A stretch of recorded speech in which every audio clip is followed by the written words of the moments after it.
उत्तर प्रदेशात प्रयागराज इथं त्रिवेणी संगमावर सुरू असलेल्या महाकुंभ मेळ्याची आज महाशिवरात्रीच्या पर्वावर होणार सांगता. शेवटच्या अमृत स्नानासाठी भाविकांची रीघ. 144 वर्षांनी आलेल्या प्रयागराजच्या कुंभमेळ्यात गेल्या 44 दिवसांमध्ये 65 कोटी नागरिकांनी केलं पवित्र स्नान. प्रयागराज इथून भाविकांसाठी रेल्वेच्या 350हून अधिक गाड्या. आज महाशिवरात्रीनिमित्त 12 ज्योतिर्लिंगांसह देशभरातल्या शिवमंदिरांमध्ये भाविकांची अलोट गर्दी. विविध धार्मिक कार्यक्रमांचं आयोजन. बंदरं, जहाज बांधणी आणि लॉजिस्टिक्स या क्षेत्रातील नाविकांची वाढती मागणी पूर्ण करण्यासाठी हायब्रिड पद्धतीनं प्रशिक्षण देण्याची गरज पियुष गोयल यांच्याकडून व्यक्त. शैक्षणिक सत्र 2025-26 पासून इयत्ता 10वीची परीक्षा 2 टप्प्यामध्ये आयोजित करण्याच्या धोरण मसुद्यावर सीबीएसईनं हितसंबंधितांकडून मागवला अभिप्राय.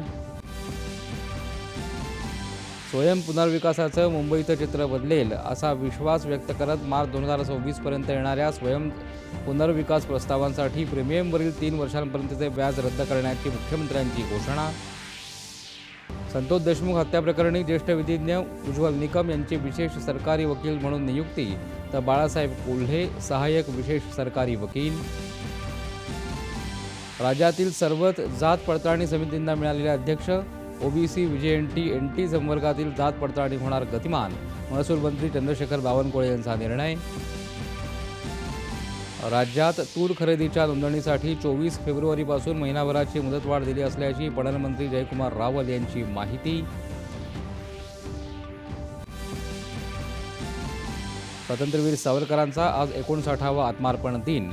राज्य सरकारचा पहिला महाराष्ट्र प्रेरणागीत पुरस्कार सावरकरांच्या अनादिमी अनंतमी या गीताला जाहीर. आणि चॅम्पियन्स करंडक क्रिकेट स्पर्धेत ऑस्ट्रेलिया दक्षिण आफ्रिका सामना पावसामुळे बरोबरीत. आज इंग्लंड आणि अफगाणिस्तान दरम्यान लढत.